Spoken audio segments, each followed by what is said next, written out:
I'm Mark Hood. I'm the president of Hood Construction Company, and we are commercial general contractors. We do custom-built commercial building. It's been a long journey. I don't remember from my teenage years on, I wanted to own and work for myself. I didn't realize until many years later that everybody didn't have the same dream.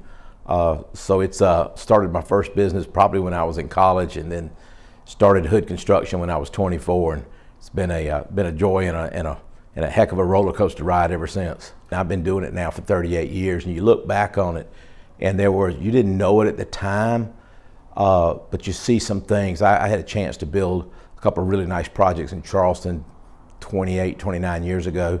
The Planters Inn and a project, the Peninsula Grill and Hank Seafood, for a gentleman named Hank Holliday. Gave me the opportunity he probably shouldn't have, but he believed in me and gave me an opportunity, and for that, he was a tough client. I did a lot of projects for him, but I still appreciate that greatly. We had the opportunity to do a couple of projects for Midlands Tech about 25 years ago. We built a parking deck at their Beltline campus, and we built the original buildings at their Northeast campus. That kind of catapulted us forward a little bit in what we could do. Well, we wanted to do it a little bit different than the traditional design, bid, build world, and we were able to get clients and do a lot of repeat business with them, and that was kind of the focus of it. I probably didn't have it as defined as well in those days when I was starting as I do now, but we really wanted to get with clients and just do repeat business with them over and over again. So you had to have a different mindset than being a low bid type contractor, so you had to go about it in a different way. Our business is much more people business than you would first look at it and think about.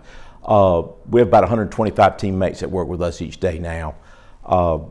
In scaling our business over the years, it's been a growth, flatten out, growth, flatten out, growth, flatten out. Some of that has to do with the economy, because we're very dependent on the economy and what's going on. So if you go back and graph it, you can see where it grew and it flattened and it grew and it flattened out. And some of that was we outgrew ourselves a couple of times. We outgrew the capacity of the people that we had.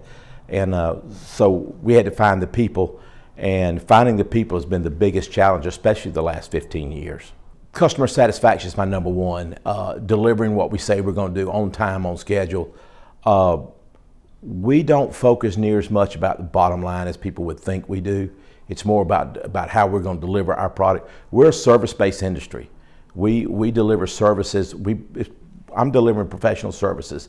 Instead of an accounting or a lawyer may be billing it out by the hour, we're billing it out by the month.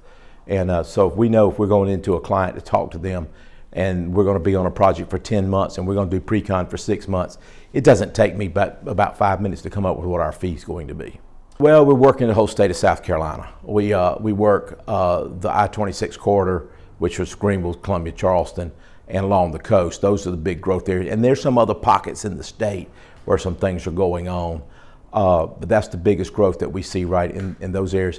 Higher ed's been a good market. When you talk about scaling the company, we're in a growth state and we're all in a good place. I try to tell my staff sometimes, don't pat yourself on the back too much. God's being really good to us right now, being in the right part of the country. If we were in the wrong part of the country, who knows what would be going on. And we've been in South Carolina for all these years, and there have been some down times. So those things keep happening. I'm proud of the people here. We've been able to attract some very fine people, not just good construction people, but people who fit our culture and the way we want to do business and the way we want to treat people. And when we talk about treat people, it's owners, it's designers, it's subcontractors, it's vendors. They're all part. We cannot do this without them. As much as we may pat ourselves on the back and think we're really good, without all of those people, we don't exist, including government officials.